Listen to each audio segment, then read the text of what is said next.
How do you set benchmarks as a CEO, as a business owner?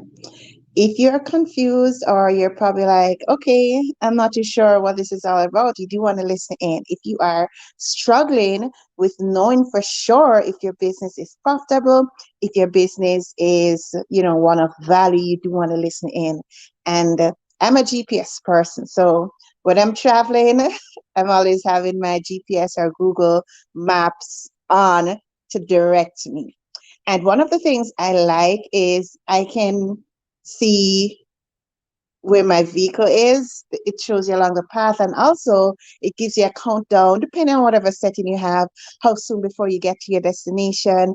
There are updates there if there's a traffic or an accident or something. So I do rely a lot on that guide when I'm traveling, especially to unknown places. So benchmarking when it comes to your business, your company, you do want to make sure that the benchmarks that you're using, the benchmarking process is really adding that value to your business. It's really giving you great insight. So have you ever heard someone say, okay, I made 2 million in sales last year, or, we are, having 20 or 30% in profits this month or this quarter. And it seems, depending on the industry, it might seem pretty, exciting, or it might be like, okay, that's a great achievement. However, that real test is going to be when you're using benchmarking in your business.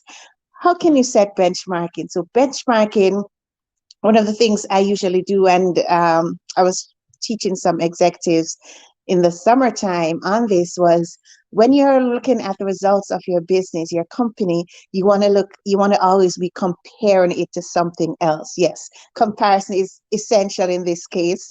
So you want to look at, okay, I made 2 million, 3 million in sales this year, but what was it like last year?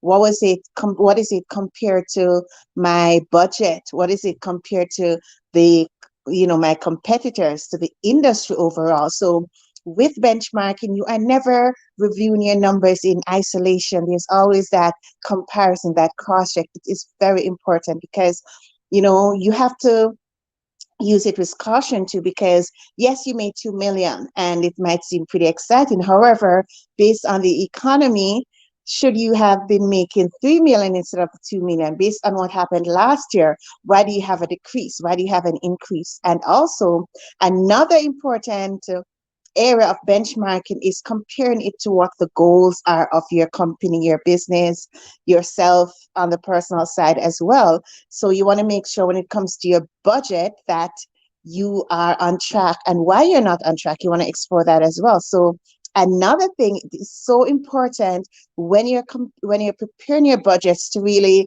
have a budgeting process that really speaks to what you really want to happen in your business, your goals, the goals of the company, the other team members, and so forth. All those should be used to compile your budget. And budgeting is another process. So we're sticking with benchmarking. It's also important with benchmarking to use what's called key metrics, key performance indicators. So your labor cost is, let's say, $500,000. However, compared to your sales, is your labor cost too high? It might be 30%. Is that too high or too low? You're incurring that in labor costs, but are you really getting the sales, the profits based on the labor cost? Sometimes I like to call it looking behind the numbers, looking beyond the numbers. You realize that I'm not being effective and efficient enough in my business based on labor. There might be wasted hour, getting into all those areas. So benchmarking is very important.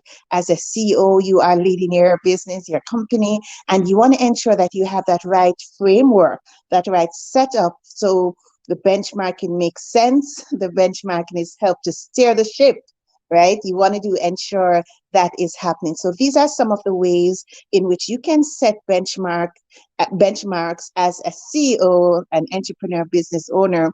You want to have key metrics, key performance indicators that compare your performance to the prior year, prior period.